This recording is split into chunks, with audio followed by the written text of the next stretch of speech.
বাঘেশ্বৰ ধামৰ পীঠাধীশ্বৰ শ্ৰী ধীৰেন্দ্ৰ শাস্ত্ৰীৰ সংবাদমেল নতুন দিল্লীৰ কনষ্টিটিউশ্যন ক্লাবত সম্বোধন কৰা হৈছে। সংবাদমেলৰ ৭ নৱেম্বৰৰ পৰা ১৬ নৱেম্বৰলৈ হ'ব লগা সনাতন হিন্দু একতা পদযাত্ৰা সন্দৰ্ভত এই সংবাদমেল। দিল্লীৰ ছত্তৰপুৰ মন্দিৰৰ পৰা বৃন্দাবন ধামলৈ হ'ব সনাতন হিন্দু একতা পদযাত্ৰা 2.0। 7 तारीख से 16 नवंबर तक भारत की एक सबसे बड़ी 2.0 यानी हम अपने जीवन काल की दूसरी पदयात्रा प्रारंभ कर रहे हैं। 150 करोड़ भारतीयों की 150 किलोमीटर की हिंदू एकता पदयात्रा। ये पदयात्रा सनातन धर्म की विचारक यात्रा है। इस देश को कास्टवाद में खोखला किया है। हम इस देश में राष्ट्रवाद चाहते हैं। हम तलवारों की लड़ाई पर भरोसा नहीं करते, विचारों की लड़ाई पर भरोसा करते हैं।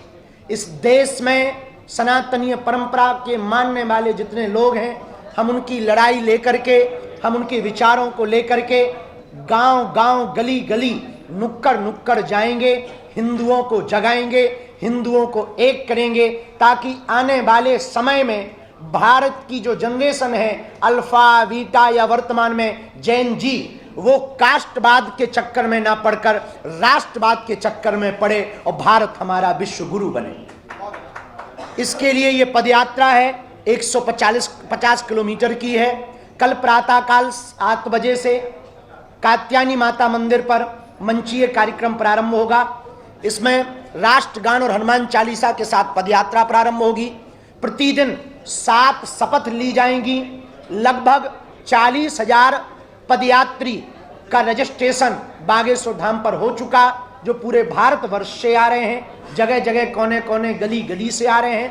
80 करोड़ हिंदू इस देश में रहते हैं। उन सभी हिंदुओं की लड़ाई हम गांव-गांव, गली गली में पहुंचकर लड़ रहे हैं। हमारा उद्देश्य एकमात्र है कि इस देश में हिंदू एकता हो, सनातन एकता हो। हम मुसलमानों के खिलाफ नहीं, हिंदुओं के पक्ष में पदयात्रा कर रहे हैं।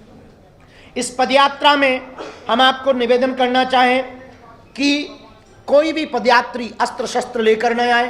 इस पदयात्रा में माताओं की सुरक्षा विशेष रूप से हो। इस पदयात्रा में रहने की, भोजन की व्यवस्था बहुत व्यापक रूप से की जा रही है। जितनी सामर्थ्यता है हमारी इन 10 दिनों में 9 रातें रुकेंगे, 10 दिनों तक चलेंगे।